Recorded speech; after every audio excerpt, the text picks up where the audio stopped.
CBS Colorado covering Colorado first for you tonight. Cross the solid white line and you're going to pay a hefty fine. We recently told you about the millions of dollars that CDOT is billing drivers in its express lane safety enforcement program. Numbers from CDOT through mid-January show Colorado drivers along the mountain corridors paid around $1.1 million in penalties. On I-25, that number jumps to more than $3.5 million. And C-470 tops the list with more than $3.75 million collected. Now, since that story aired, our viewers have reached out to us saying disputing those violations is not easy. Your reporter Karen Morfitt is digging into their concerns. Thousands of vehicles travel along the metro area expressways every day.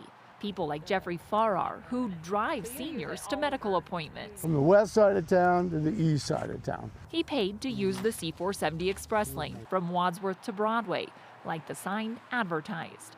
But with no designated lane exit at Broadway, he crossed the double white line.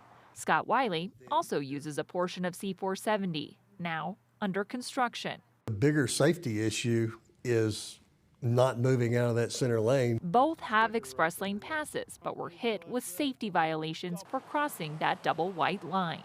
Both disputed those tickets online.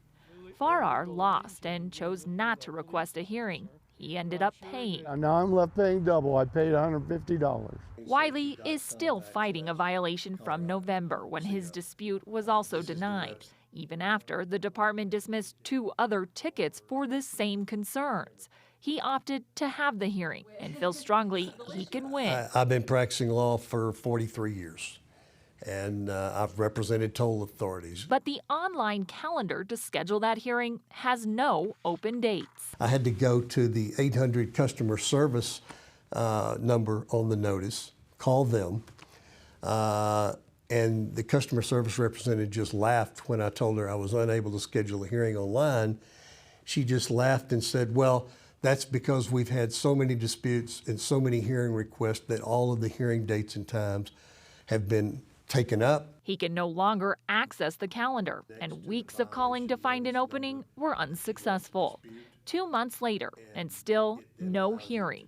He believes others wouldn't be so persistent. That's why they're collecting $3.7 million plus is because everyone doesn't have the tools and the resources that I have to do what I've done. Tim Hoover with CDOT says revenue from safety enforcement is not a priority. In an interview in January, he pointed instead to the changes in behavior they've seen. Violations are down 60%. Now, we would like to drive them down even more, as low as they'll go. In fact, it would be wonderful if we didn't collect a single dollar in revenue. A request for records found in the first few months of enforcement, they issued 242,695 violations. There were 7,300 disputes, 450 people have asked for hearings, and another nearly 34,000 are required to have them after they never responded to violations. Hoover declined to do a new interview, but says like other courts, there is definitely a wait, and that they are trying to hire more administrative hearing officers. Legally required to hold a hearing in 75 days, he says they haven't failed to meet that obligation. Wiley, who was among the first to be cited when enforcement started months ago, is still waiting. I would have thought that by now I would have been contacted. Karen Morfitt reporting there for us.